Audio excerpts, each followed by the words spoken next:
এই সত্য কথা বলতে পারি না, সত্য কথা লিখতে পারি না, চাকরি করবো কেন? আবার ভিক্ষা করবো, এরকম অন্যায়ের কাছে মাথা নত করবো না।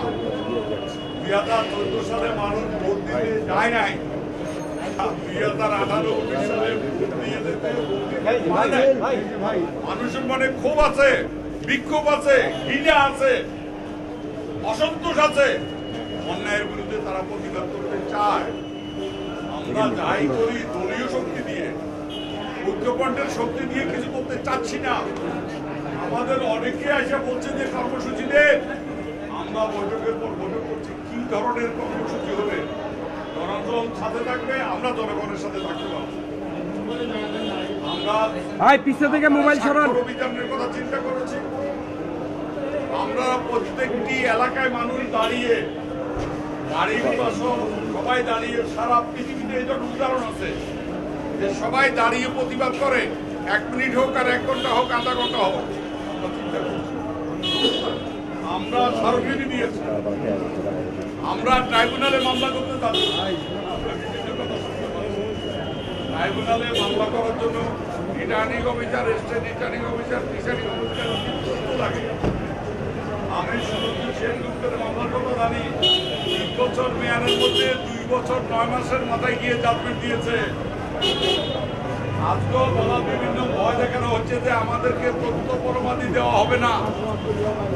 আমরা জনগণের আদালত, সবচেয়ে পৃথিবীতে বড় আদালত হল বিবেক এবং জনগণের আদালত।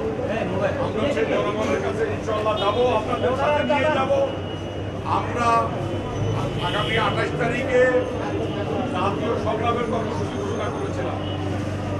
বাংলাদেশে যেসব রাজনৈতিক দল নির্বাচনে অংশগ্রহণ করেছে সবাই প্রতিবাদ করেছে, সরকারি দল ছাড়া, যে নির্বাচন বাংলাদেশে হয় নাই, ভোট ডাকাতি হয়েছে। আমরা 28 তারিখের জন্য হল বুক করেছিলাম। আমরা তারিখটা পরিবর্তন করতে পারি, 6 তারিখ হতে পারে।